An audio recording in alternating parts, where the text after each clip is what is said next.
Waduh, tenaga honorer tahun 2023 lagi rame nih dibincangkan. Bakalan dihapus nih guys. Pening gak tuh? Jangan pening dong. Tetap semangat ya teman-teman. Dilansir dari kontan.co.id, tenaga honorer bisa diangkat jadi PNS atau P3K pada tahun 2023. Ya, pemerintah memastikan menghapus tenaga honorer mulai tahun 2023. Tenaga honorer yang saat ini masih bekerja di lingkungan instansi pemerintah bisa diangkat sebagai PNS atau P3K, pegawai pemerintah dengan perjanjian kerja. Namun, pengangkatan tenaga honorer menjadi PNS atau P3K harus dilakukan sesuai aturan yang berlaku. Hal ini tertuang dalam Surat Menteri Pan-RB nomor B-M-M-M.M.0203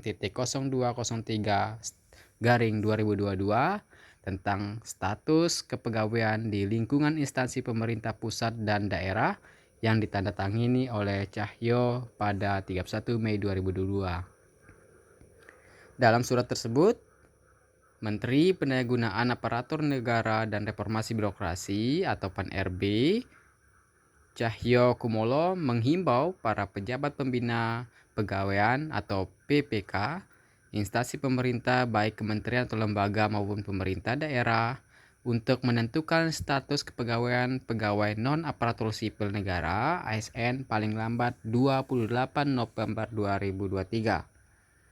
Adapun pegawai non-ASN yang dimaksud adalah pegawai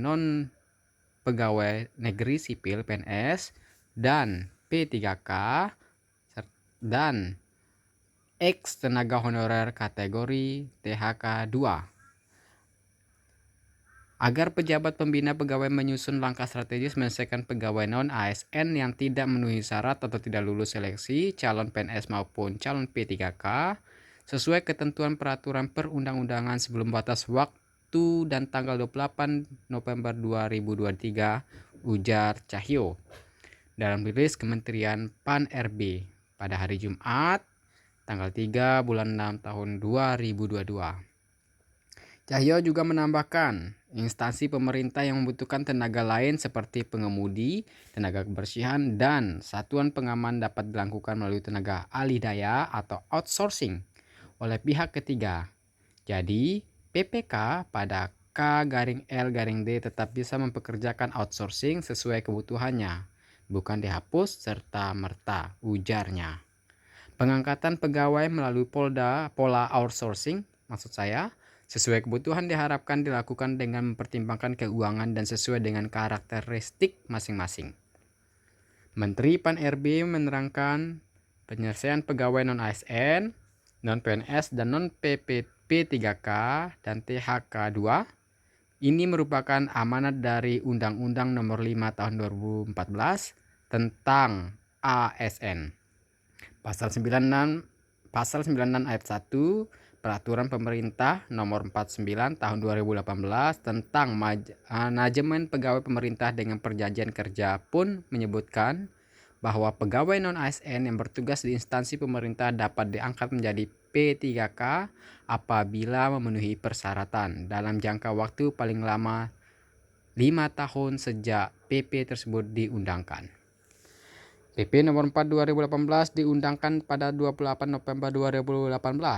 Maka pemberlakuan 5 tahun tersebut jatuh pada tanggal 28 November 2023 yang mengamanatkan status kepegawaian di lingkungan instansi pemerintah terdiri dari dua jenis, yaitu PNS dan P3K yang ditegaskan oleh Bapak Cahyo. Berkaitan dengan hal tersebut, dalam rangka penataan ASN sesuai ketentuan peraturan perundang-undang, Menteri Pan-RB meminta PPK untuk melakukan pemetaan pegawai non-ASN di lingkungan instansi masing-masing.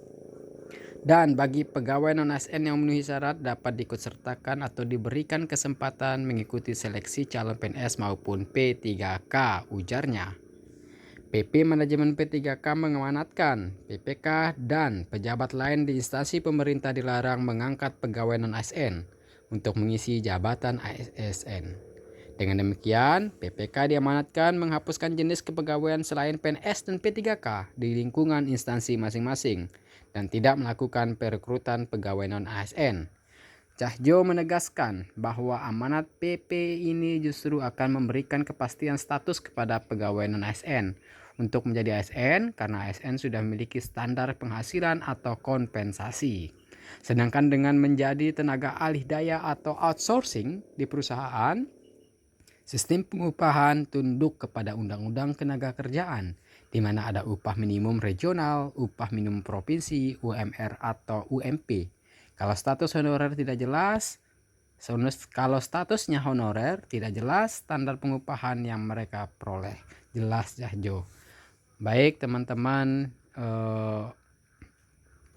para honorer, jangan berputus asa, tetap semangat karena rezeki kita tidak akan kemana-mana. Jadi tetap semangat ya.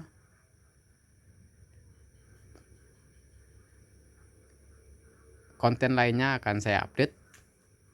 Dan silakan di subscribe dan diaktifkan loncengnya. Bye bye.